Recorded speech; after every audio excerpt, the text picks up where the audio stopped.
In today's video, I'll be running through what has happened at Hotspur Way this week, whether that's transfer speculations or whether it's new additions and coaching, stuff like that basically. So if you do enjoy, please remember, like, subscribe, and let's get started. One of the biggest pieces of news to come out this week at Tottenham is the addition of Ledley King as a first-team assistant. There were rumours of a new member of staff coming in to replace Ricardo Forcimino. I think that's how you say his name. I might have butchered that. As he's leaving his role as a tactical analysis. Ledley will join as a member of our first team coaching staff, work alongside coaches, analysts and playing squad both at the training centre as well as on match days. He will also take on the role of supporting our academy players as they look to step up into the first team. Head coach Jose Mourinho said, "I'm extremely pleased to be welcoming Ledley into the first team group as we continue our preparations for the new season. He has a tremendous affinity with this club and the fans appreciate just how much he has accomplished as a true Spurs man, both on and off the pitch. We have developed a good relationship since I arrived and we hope to use his experience and insight to support the work we are doing with the squad." I, for one, am very happy to see a legend like Ledley come in as part of the coaching staff, as I believe he could be influential to helping Tanganga, who has recently signed a new contract with the club until 2025, and his overall development of the game. With 323 appearances at the club, I'm sure all Tottenham fans will be happy to see Ledley King part of this new era for Spurs. After a disappointing first season at Tottenham, the rumours keep flooding in that Tanguy Ndombele could be facing the axe at Spurs and could be sold this summer. From what we know from inside knowledge via many journalists, etc., the Spurs hierarchy wants him to stay and succeed at the club. However, it's uncertain whether the player is attempting to force a move or whether that's just made up. Inter Milan are the main team with interest in the French midfielder.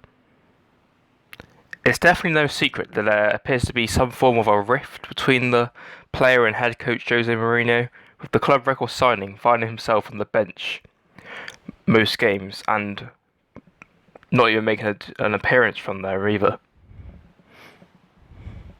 There have been talks of Skriniar and Ndombele being involved in a certain swap deal. Whether that includes a fee as well as Skriniar or just Skriniar himself is uncertain, but from what we've been, shown via Twitter, other media outlets, it would appear just to be a swap deal. Now, do I personally want Ndombele to stay at Spurs? Yes, I reckon he could play a big part in the upcoming season, and I think it's time to show the world what a player we have on our hands. After showing glimpses of his potential and quality via, just plays he can do in a game. I think one factor here is Jose Mourinho and Ndombele building up their relationship together, whether that be a civil sort of rebound or in a boxing match, I don't know, but we'll have to have it at some point. On a real, these two in a boxing match, I'd pay to watch this. I think it'd be class, to be honest. I think it'd be very funny to watch, but on a real note, do hope that the beef, if you like, gets sorted and go in the new season with, positive vibes. One player I was sure to include in this, as there's been much transfer speculation about him this week, was Serge Aurier. The Ivorian international has had a mixed time in North London, and I think it's best for everyone if he moves on. Italian club AC Milan have shown interest, which was actually confirmed by technical director Paolo Maldini. According to him, they were linked with a move for Aurier since last summer and are keen to bring him in. The move would cost Levy around £20 million to sell him on, and with Levy wanting to recoup the money that he spent on him 3 years ago in order to go out and buy a new fullback. There's reports coming in that Jose wants to replace the fullback with Lille right back Zeki Selik, I think it is. And the Turkish right back has had great praise from João Sacramento and would be a direct replacement for Serge. I reckon this would be a good signing for us, and I'd be happy with this man being our main right back for the upcoming season. Now, perhaps one of the biggest pieces of news to come out this week, Tottenham and Southampton have agreed a fee of around £50 million for the transfer of Pierre-Emile Højbjerg to the North London club. Journalists on social media are all saying it's done, and I mean, when Fabrizio Romano says his famous "here we go," I'm pretty sure it's certain that he is coming to the club.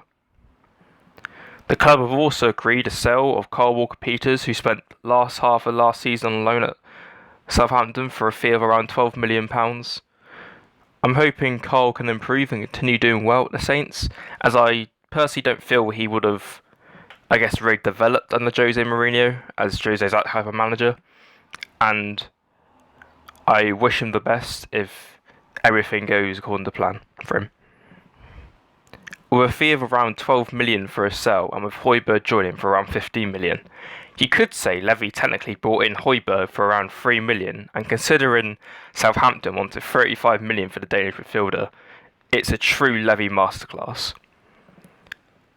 This is how I'm hoping the midfield, looks next season, with Ndombele and Lo Celso as more advanced playmakers, with new signing Højbjerg dropping back as a CDM. This would allow Højbjerg to protect the back four, which Spurs have desperately needed for some time now, and with Lo Celso and Ndombele playing balls forward up to the likes of Kane, Sonny, and whoever else is playing up front at the time. Next season, we can have a powerhouse in the midfield if everyone stays fit and is consistent for the entire season. Thank you for watching this video of the news that has come out of Tottenham Hotspur this week. Remember to like, share the video, as it helps me out a lot. Subscribe if you haven't already so you don't miss a video from me. And also thank you for the recent support on the videos I've been doing recently. I'm really enjoying doing YouTube at the moment, so hopefully it carries on for much longer. So, hope you enjoy and see you in the next one.